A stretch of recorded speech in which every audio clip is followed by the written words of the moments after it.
Nas manifestações físicas, qualquer um pode descobrir facilmente, né? Eu faço aqui, vou fazer uma sessão de ectoplasmia, né? Vocês vão ver que vou usar algodão nas minhas fotografias. Tem um negócio brabo nesse aspecto aí. Muita gente crê nesse tipo de manifestação, mas tem uma coisa braba aí. Eu até fiz um negócio de ectoplasma ali com uma companheira, vocês vão ver. Mas fiz grosseiramente para vocês perceberem que é fraude, que eu não quero enganar ninguém. Mas as manifestações físicas são mais fáceis. As manifestações inteligentes são mais difíceis. Como é que você vai dizer que a minha psicografia, eu escrevo bem pra caramba, sou um poeta nato, embora não tenha produzido nenhuma literatura de poesia antes, sou um historiador, conheço ciência pra caramba, aí faço uma psicografia, mas tudo meu, e boto lá, psicografado pelo espírito Joãozinho Pereira, pronto, todo mundo compra, cara, compra, porque teve um amigo meu que escreveu um livro, muito bonito o livro dele, quando chegou na editora, a editora disse, não vamos publicar porque não é psicografado. Aí ele disse, por isso não, psicografado por fulano de tal, que era o pai dele, mas o pai dele não era vivo. E agora, você aceita? Agora sim, agora pode publicar. É assim o critério das editoras, gente, não se iluda não. E qual das duas é mais fácil descobrir a fraude? Eu já falei, nas manifestações físicas. Mas as duas, elas ocorrem muito provavelmente, mas eu acho que ocorre mais provavelmente nas manifestações inteligentes, que são conservadas dentro de mim, onde eu participo animicamente. Quanto mais animismo, maior possibilidade de fraude. Quanto maior possibilidade de animismo, maior possibilidade de fraude. É isso que eu quero dizer. A mediunidade não é um poder oculto que se possa desenvolver através de práticas rituais ou pelo poder misterioso de um iniciado ou de um outro médium mais experiente. Qualquer pessoa pode ser médium, qualquer pessoa pode produzir trabalho mediúnico. Isso não depende desses fatores. A mediunidade deve desenvolver-se naturalmente nas pessoas de maior sensibilidade para a captação mental e sensorial de coisas e fatos do mundo espiritual que nos cerca. Não adianta eu querer transformar o Fred num médium psicógrafo. Posso treiná-lo exaustivamente, ele pode fazer parte da minha reunião de estudo, né? Estudo mediúnico, estudo para a formação dos médiuns. Aí eu boto o cara treinando psicografia, o cara começa a garrancho. Ele vai fazer garrancho a vida dele toda, se ele não tiver a aptidão mediúnica para esse fim. Não adianta. Ele não vai nunca ser um médium psicólogo. Também se ele não tiver que receber a vovó Maria Conga, ele também não vai receber. Incorporação, não vai incorporar nada. Como as pessoas dizem, né? De incorporação, não vai. Não depende, que eu estou dizendo, não depende de desenvolver a mediunidade. Mediunidade não se desenvolve, mediunidade se estuda. Evidentemente, quanto mais você estuda, mais você conhece os mecanismos da mediunidade, melhor médium você se torna, porque você se torna um indivíduo capacitado a identificar as suas relações com o mundo espiritual e dos espíritos com você. É isso que o torna uma antena mais receptiva, mas ninguém te transforma em antena. Se não nasceu antena, não adianta. O Espiritismo é toda uma ciência, toda uma filosofia. Quem, pois, queira seriamente conhecê-lo, deve, como primeira condição, dispor-se a um estudo sério e persuadir-se de que ele não pode, como em nenhuma outra ciência, ser aprendido a brincar. Quem achar que eu estou inventando coisa, procura o livro dos médiuns, porque essas coisas estão tudo nos livros dos médiuns. Não estou inventando nada, é só abrir o livro dos médiuns, vai ver que isso não é opinião minha, é opinião de Kardec. Quando ele diz que é uma ciência, precisa que essa ciência seja uma ciência. Ou seja, que se adote a metodologia científica. Se não adotar, não é ciência, é qualquer outra coisa. Uma filosofia. Tem espíritas que não aceitam que o outro questione. A filosofia é o questionamento, é a discussão, é o amadurecimento, é o processo crítico que Kardec verificou dentro da doutrina espírita. Teve um ano que ele começou com os caracteres do espiritismo. Foi ali que ele descobriu que o espiritismo era uma ciência, uma filosofia e tinha uma parte moral acentuada, ligada ao Cristo, que era a moral do Cristo. Então, primeira condição. Então, o espiritismo é toda uma ciência, toda uma filosofia. Quem não, pois, queira seriamente conhecê-lo, deve, como primeira condição, dispor-se, aliás, quem queira, seriamente conhecê-lo, deve, como primeira condição, dispor-se a um estudo sério e persuadir-se de que ele não pode, como em nenhuma outra ciência, ser aprendido a brincar. Não é um estudo leviano. Vamos estudar agora as mensagens da Dona Maria Conga. Pronto, já usei a vovó Maria Conga, vamos continuar usando a vovó. Que me perdoe o espírito, Eu não estou falando de brincadeira, apenas para ilustrar o pensamento. Claro que eu não posso fazer assim. E chegar e fazer uma reunião, vou ler, ler, o outro lê, aí divide, um lê, outro lê, ninguém opina, todo mundo lê, está tudo certo, vamos para outro. Isso não é um estudo sério, não é um estudo sério. Então nós precisamos desenvolver uma metodologia de estudo. O que é preciso fazer? Os dirigentes da casa se reunir e debater uma metodologia para cada tipo de estudo. Não é? Porque não é um estudo, não é uma metodologia para todos os estudos. Cada estudo tem uma metodologia.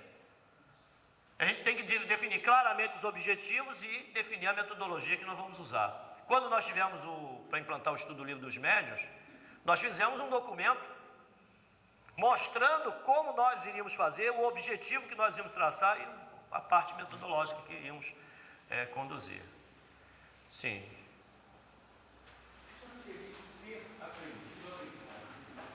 Porque, na época, isso aqui foi Kardec que escreveu, na época de Kardec, havia as mesas girantes que as pessoas faziam de brincadeira. Não tem hoje a brincadeira do copo, isso aí é brincadeira. Isso não, a mediunidade não pode ser aprendida dessa forma, utilizando o momento da relação com os espíritos de forma assim leviana, de forma qualquer a brincar. Isso que eles chamam de brincar, porque naquela época as pessoas pagavam até ingresso para assistir e se divertir com esses copos girando em cima da mesa. Para eles era motivo de diversão e não motivo de estudo. E Kardec escreveu isso também a criticar esse aspecto, entendeu? Ele não pode ser interpretado muito ao pé da letra nos tempos de hoje. E quando as pessoas se reuniam com o intuito de querer absorver alguma coisa, aprender, ele verificou que as reuniões não eram frívolas, eram reuniões frívolas. Não havia seriedade naquilo que os espíritos passavam naquela reunião, porque só espíritos atrasados que se apresentavam para aquelas brincadeiras, não espíritos sérios. Não constitui ensino unicamente o que é dado do púlpito ou da tribuna, há também o da simples conversação. Quando você está conversando com alguém sobre espiritismo fora das reuniões, você também está trabalhando o ensino espírita. E isso deve ser feito com muito cuidado, sem ser leviano. Bom, esses dois camaradas são extraordinários, Charles Richer e o Camille Flammarion. Todos dois cometeram erros. Os dois cometeram erros. Mas, mesmo com os erros que eles cometeram, porque eles não são perfeitos, eu cometo erro, o Ronaldo comete erro, todo mundo comete erro, porque nós não somos espíritos perfeitos. Eles também cometeram seus erros, mas eles foram muito importantes dentro da codificação. Tanto o Charles como o Camille Flammarion. E ali está uma reunião, é uma foto de uma reunião espírita. Olha só quem está na reunião: Camille Flammarion e Richer. O que eles estão fazendo na reunião? Estão observando. estão estudando, estão analisando os médiuns, analisando as comunicações.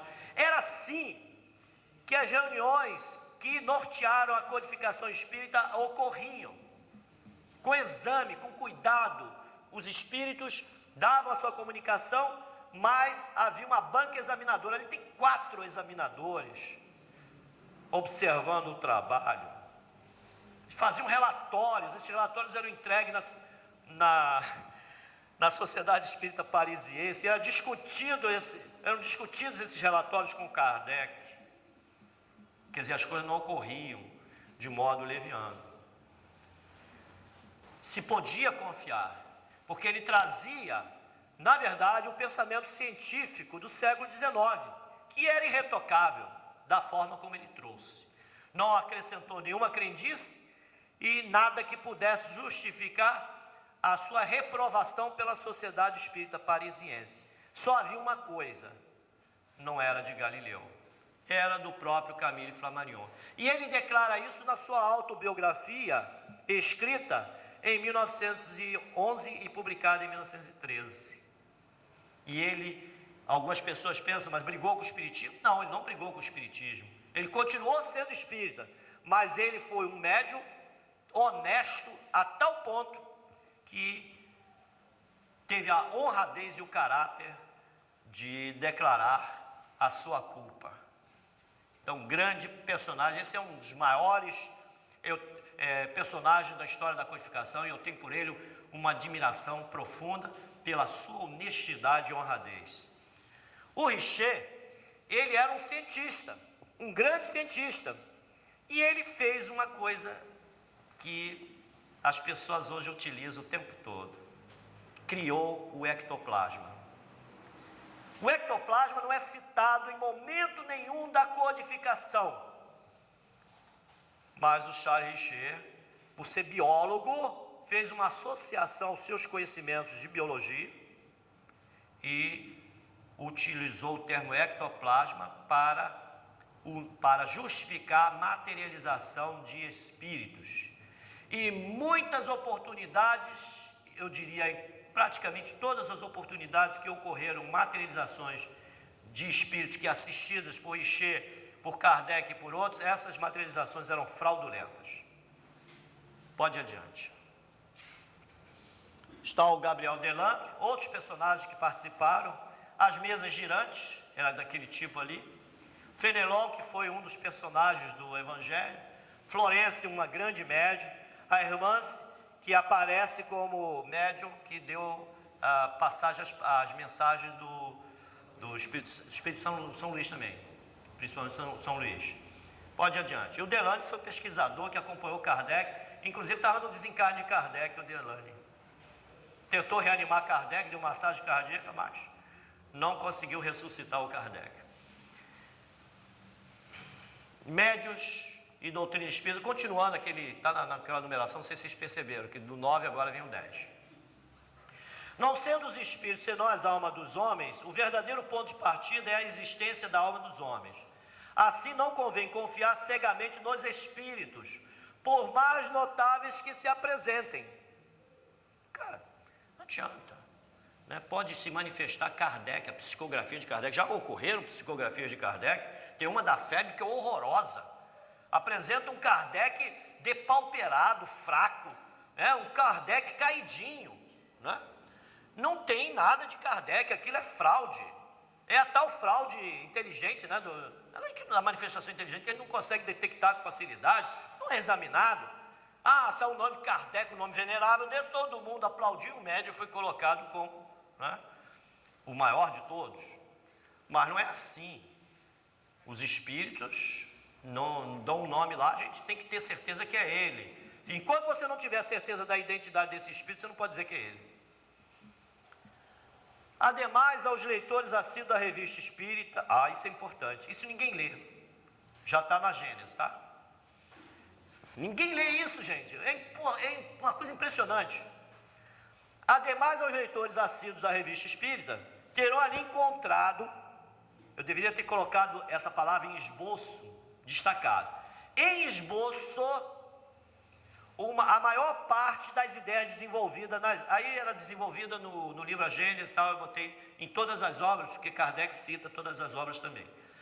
A revista representa para nós, muitas vezes, um terreno de ensaio destinado a sondar a opinião dos homens e dos espíritos a respeito de certos princípios, antes de admiti-los como partes constitutivas da doutrina. Olha, aí está inserido o critério de Kardec. Não botava lá, né, porque foi o espírito notável que deu o nome, São Luís, não. Vai verificar se realmente pertence a ele. E aqui, isso aqui está na introdução do livro A Gênese. Último parágrafo. Tem 3 palavras aí que me chamam a atenção. 3 palavras. Esboço. O que é um esboço? Eu vou fazer um esboço, né, do Fred, um retrato, um esboço do retrato do Fred.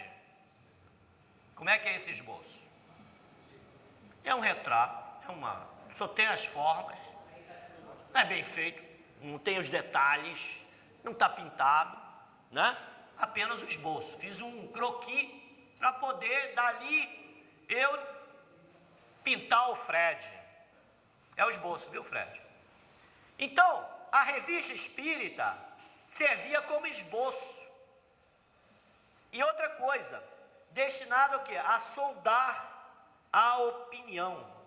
Terreno de ensaio, experimentar, sondar a opinião. Ele botava lá e o povo danava a escrever para ele, aprovando, criticando, cientistas, não cientistas, pessoas leigas, toda a comunidade. Era como a internet hoje, né? Era como a internet hoje, que a gente escreve uma mensagem, daqui a pouco bombardeiam a gente de críticas e apoios e tal, né? Críticas de um lado e de outro, tanto positiva como negativa. E a revista espírita era esse papel. Tem gente que pega a revista espírita e, porque está escrito na revista espírita, acha que aquilo é verdade. Não é. Kardec diz ali que não. Algumas coisas ele tirou e aquilo que passou no crivo de análise da Sociedade Espírita Parisiense é o que realmente foi aprovado e do que foi tirado daí. Mas as outras coisas precisam ser avaliadas ainda. E naquele tempo Kardec não teve instrumentos para avaliação, e ele deixou para a posteridade avaliar. É inviável estudar a revista espírita? De modo algum.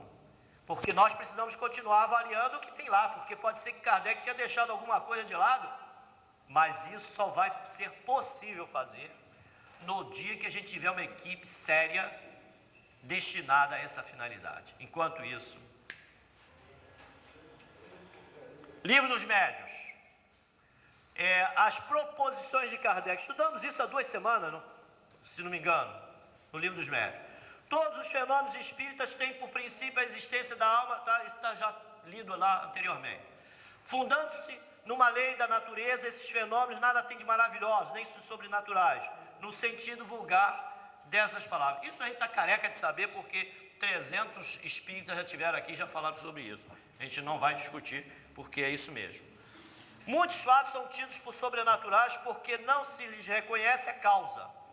Atribuindo-lhes uma causa, o Espiritismo os repõe ao domínio dos fenômenos naturais. Tudo aquilo que é inexplicado, né, a gente tende a supor que seja maravilhoso, sobrenatural. Mas depois de explicado, perdeu a graça, né?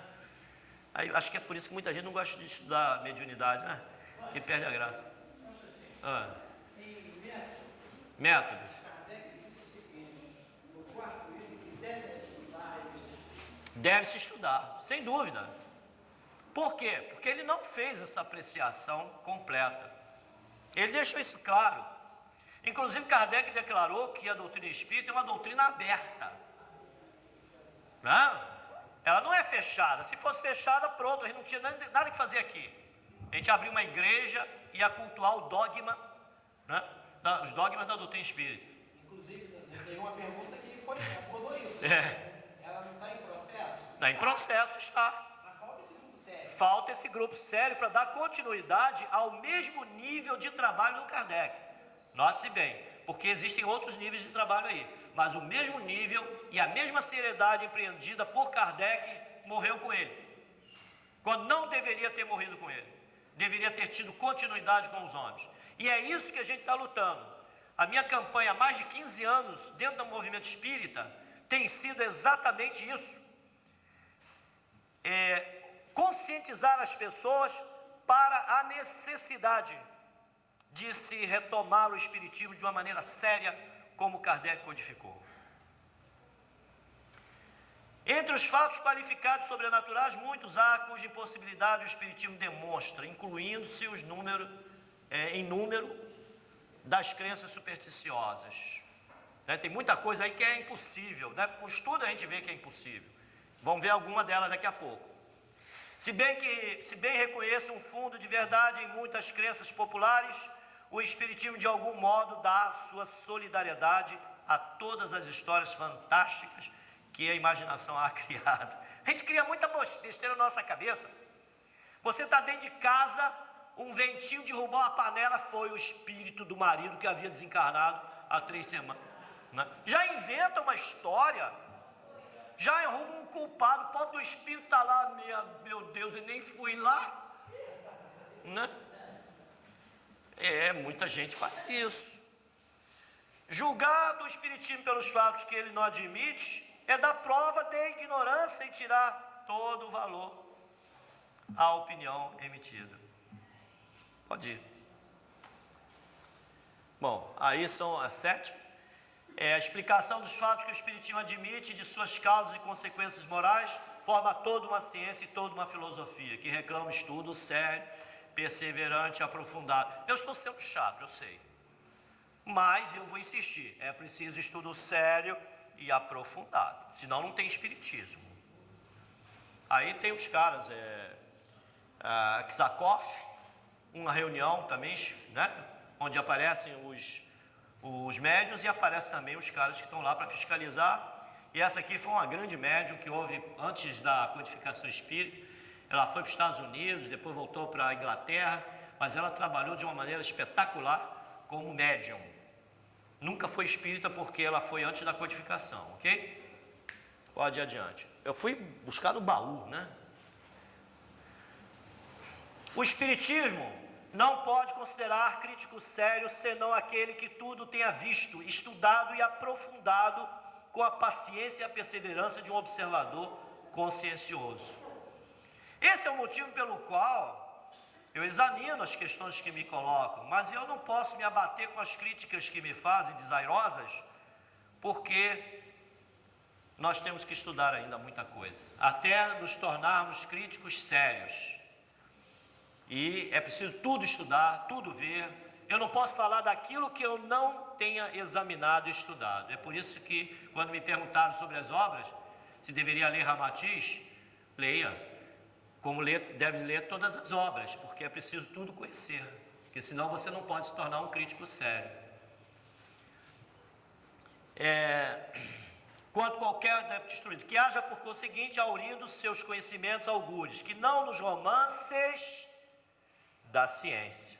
Naquela época só havia o romance da ciência, não havia romance espírita. Mas hoje incluímos aí os romances espíritas também. É preciso que não se fie em romances como aval da verdade. Primeiro que é romance. Só buscar um dicionário bom e procurar a palavra romance, significa história de ficção. O autor espiritual ou o médium não tem nenhum compromisso com a verdade. Se for verdadeiro, todos aqueles fatos que ele escreveu, não é romance. E, no entanto, logo no início da psicografia, quando você abre a primeira página, o frontispício da obra está escrito romance, obra de ficção.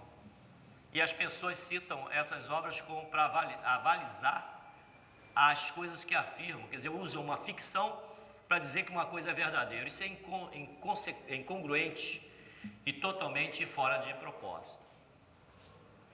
Então, nos romances da ciência, a quem não se possa opor fato algum, que lhe seja desconhecido nenhum argumento de que já não tenha cogitado e cuja refutação faça, não por mera negação, mas por meio de outros argumentos mais peremptórios, aquele finalmente que possa indicar para os fatos averiguados causa mais lógica do que aqueles aponta o Espiritismo.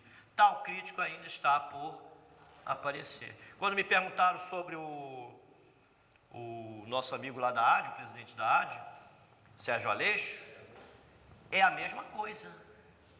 Tem que ter argumentos que sejam fortes, convincentes, para se contrapor aos argumentos dele. Eu não estou sendo, vocês percebam que eu não estou sendo em momento algum contraditório com Kardec. Toda essa fala nossa. Pode ir adiante. Agora tem que ser mais rápido um pouquinho. Não faz mal, vai à frente. É só passar. Bom. Essa parte aí a gente pode dar uma pulada, porque no livro dos médiuns eu acho que as pessoas devem procurar ler, né, com atenção, e a gente tem outras coisas que complementam essa. Pode ir adiante, que eu praticamente já falei tudo que está aí. Você voltou de novo. Não voltou, não?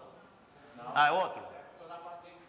Entre os que se convenceram por um estudo direto, pode destacar-se os que creem pura e simplesmente nas manifestações. Isso está em 2 livros, Viagem Espírita de 1862 e Livro dos Médiuns. Para eles, o Espiritismo é apenas uma ciência de observação, uma série de fatos mais ou menos curiosos. Chamar-lhe-emos espíritas experimentadores. Entre nós tem essa categoria de espíritas, né? Que creem simplesmente nas manifestações. Não crê mais outras coisas, só estudo, nada disso, só manifestações. São os espíritos experimentadores.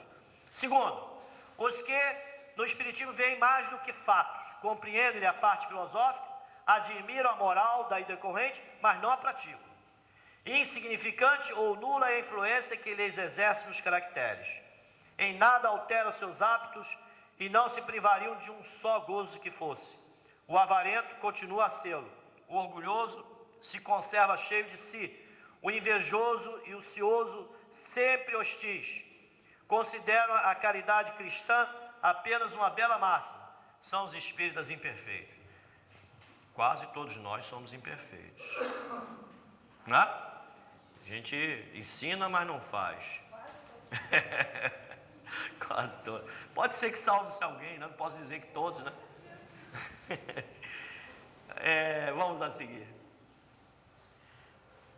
E os que não se contentam com admirar a moral espírita, que a praticam e lhes aceitam todas as consequências. Convencidos de que a existência terrena é uma prova passageira, tratam de aproveitar os seus breves instantes para avançar pela senda do progresso, única que os pode elevar na hierarquia do mundo dos espíritos, esforçando-se por fazer o bem e coibir seus maus pendores. As relações com eles sempre oferecem segurança, porque a convicção que nutrem as preserva de pensar em praticar o mal. A caridade é em tudo regra de procedimento, de proceder a que obedece. São os verdadeiros espíritas ou os melhores, os espíritas cristãos que Kardec se refere. Não é o cristão que a gente está acostumado a ver aí não, tá? Pode ir adiante. Há os espíritas exaltados, né? Esses exaltados, eles, na verdade, exageram. Quando eles são dirigentes, eles tudo proíbem na casa, que para eles tudo vai dar errado, não confia no trabalho do outro, e esse camarada não serve, não, esse cara é meio estranho, tá, não vou dar tal tarefa para ele. É claro que as tarefas têm que ser dadas cuidadosamente, pensadamente, mas não podemos exagerar, né? Se a gente tem argumentos que sejam, de fato, inquestionáveis no ponto de vista da lógica e da racionalidade, é lógico que a gente não dá, mas se for o caso, a gente não vai discutir. Pode ir adiante, que isso está no livro dos médiuns também, pode ir adiante, que isso é continuação. De todos os fenômenos espíritas, um dos mais extraordinários é incontestavelmente o da escrita direta, que a gente já falou aqui, e um dos que demonstram de modo mais patente a ação das inteligências ocultas. É o da sexta, hein? É o da sextinha. Essas são muito importantes. Mas da circunstância de ser esse fenômeno produzido por seres ocultos, não se segue que seja mais miraculoso do que qualquer outro fenômeno. Tem que ser estudado e verificado. E, evidentemente, que aquela que é psicografada pela mão, essa não está incluída nesse rol. Eu falei das fraudes anteriormente, lembram? Agora aqui eu estou mostrando algumas fotos que são fraudulentas. Aquela ali. É uma foto famosa, mas ela foi provada que é uma fraude. Apresentaram aquela foto ali durante muito tempo como sendo a de um espírito. Então, os espíritas exaltados são facilmente iludidos pela aparência dos fenômenos. Também. Em tudo creem ver a presença dos espíritos, mas não é assim. Fotografias têm sido rejeitadas há algum tempo como prova da presença de fantasmas ou espíritos, mas elas são ainda usadas para convencer os mais credos e ingênuos e que nunca se põe a discuti-las. Ninguém discute essas fotos. É preciso que alguns caras que não são espíritos vá verificar no laboratório, que aí foi um caso de superposição. O cara fez a foto 2 vezes usando o mesmo filme. Muito esperto ele. Pode ir adiante. Essas fotos também são fraudulentas. Essas aí foram verificadas por alguns pesquisadores aqui no Brasil, inclusive um deles espírita, nosso amigo Ivon Luz, que é técnico em fotografia, jornalista. E aqui, o que você vê aqui, isso é algodão